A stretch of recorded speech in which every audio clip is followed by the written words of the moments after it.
I hold in my hands, not a magic trick, but then again, it could be. It really could be. It's my daily writing.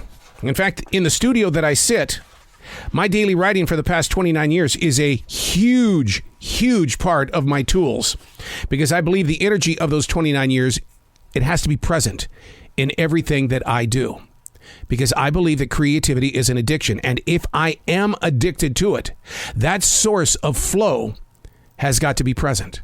Unplugged, because we will always say yes to creativity. Totally Uncut, because we all make mistakes. So turn it into a tool. This is Arroe Unplugged. The evidence of time. Man, that needs a theme song. Dun, dun, dun, dun. The evidence of time. The importance of believing in its process of needing human patience. My wife had hip replacement surgery about 4 weeks ago.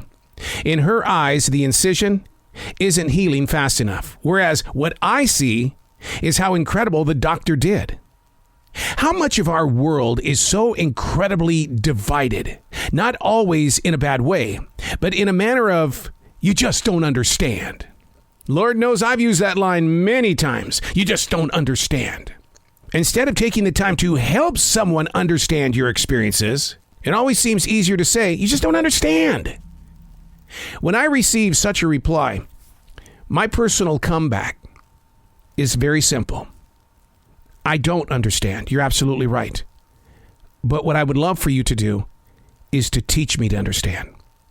Because one day I could be in your place and would like to know that I had a heads up because I took the time to understand where you are. Let's help each other out. The evidence of time. We are so quick to say it's moving way too fast until it comes to healing. Hey, it's Arroe. This is The Daily Mess, a chronological walk through an everyday world. I am a daily writer. I am aware of everything around me. It's kind of a sickness. It really is. It's a silent wolf. I'm in the brush. I can see everything that's moving, and I take note of it. I learn from it, and then I share from what was given to me by the universe. This is The Daily Mess. Making your way through a moment. You know, a moment. This is a moment right now. This is a moment. Making your way through a moment. Some call it a new season, while others instantly label it, well, I've got more bad luck going on. Because I'm a daily writer, my moments are well documented. Not to live in the past, but to serve as a path to make my way through other moments that are coming my way. I openly admit, this is not my final moment. There's going to be a bunch more moments on the way. What am I learning from these moments? Much of what we do is repeated anyway. Therefore, we have to take note of that. It's a habit. Learning from how we were triggered keeps the senses in touch with the notes put on paper. A workplace injury from a year ago has heated up again. Rather than waste so much time complaining about this pain, I went back to my notes to see how I made it through that moment. It took 8 weeks to heal from that moment. My goal this time around, 5 to 6 weeks. And if that doesn't work, because I'm 1 year older, you know, it happens as you get older, it could take 9 or 10 weeks. When do you call the doctor? See, there's a lot of questions always in front of us. I always laugh when the boss man says, so you're calling in sick today, huh? Yes, I'm not feeling well. Well, you got to get a doctor's note. Wait, no. Most doctors will say, come see me in a week to 10 days. You're asking for a doctor's note on the first day of sickness? Nah, I don't play that game. So when I say that I've got an injury right now, my heart is saying I would like to be over this in 5 to 6 weeks. But what is your reality saying? Will it be 10 weeks? Will it be more? I was moving too quickly through life. And in the process of trying to get through several moments that were colliding, they collided all right. Right here. And now I'm having to live with the same mistake that I went through a year ago.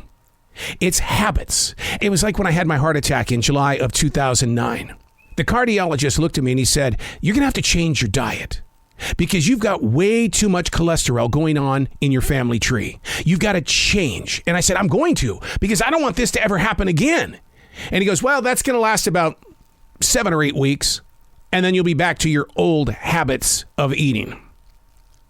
I listened to him that day, so much so that with my brother and with my sister, I would always bring back the doctor and his message of what he told me. Don't go back to your habits because they're going to come back and bite you again. Have I gone back to them? I hope not, because I don't weigh what I used to weigh in 2009. I hope that this aging man's body is shrinking because that's what old men do. We get to the point where it just kind of just falls off and you got to build up a little bit more, work a little bit more. But this thing right here on the other side of where the pain is, the heart, everything that I was doing in my 20s and 30s caught up to me. Making your way through a moment. Some call it a new season, while others instantly label it bad luck. My question to you, are you taking notes to speak to that future self that's going to jump right back into that bad habit? I'm Arroe, and that's The Daily Mess.